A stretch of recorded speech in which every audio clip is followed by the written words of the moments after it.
పేదల ఇంటి కల సాకారం చేయడమే రాష్ట్ర ప్రభుత్వ లక్ష్యమని ఇందిరమ్మ ఇల్లు ప్రతి అర్హుడికి అందిస్తామని అన్నారు వరంగల్ పశ్చిమ ఎమ్మెల్యే నాయని రాజేందర్ రెడ్డి.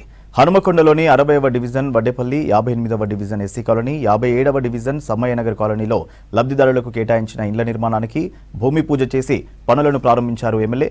పశ్చిమ నియోజకవర్గంలో మొత్తం 3500 ఇళ్లకు గాను ప్రతి ఒక్క ఇల్లు నిజమైన అర్హులకు కేటాయించామని తెలిపారు నాయని రాజేందర్ రెడ్డి.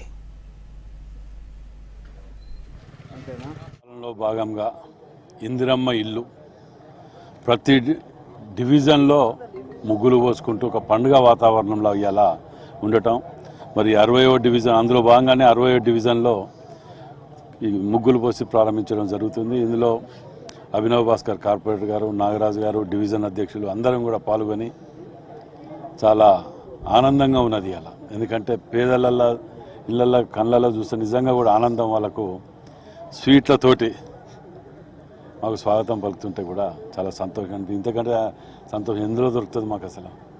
కాబట్టి ముఖ్యమంత్రి రేవంత్ రెడ్డి గారు ప్రతి నియోజకవర్గానికి 3500 ఇండ్లు, అందులో ప్రత్యేకంగా పట్టణంలో ఇండ్ల జాగాలు ఉన్న వాళ్ళు చాలా తక్కువ మంది ఉంటారు. కాబట్టి ఇండ్ల జాగాలు లేని వాళ్ళు పేదలు కూడా ఉన్నారు. వాళ్లకు డబుల్ బెడ్రూమ్గా ఇది చేయడానికి కూడా వాళ్ళని కొత్తగా కట్టియడానికి స్థలాలు చూసి ఆ ఏర్పాటు కూడా. రంగారెడ్డి జిల్లా రాజేంద్రనగర్ పరిధిలో ఫుట్పాత్ల ఆక్రమణపై చర్యలు చేపట్టింది జీహెచ్ఎంసీ.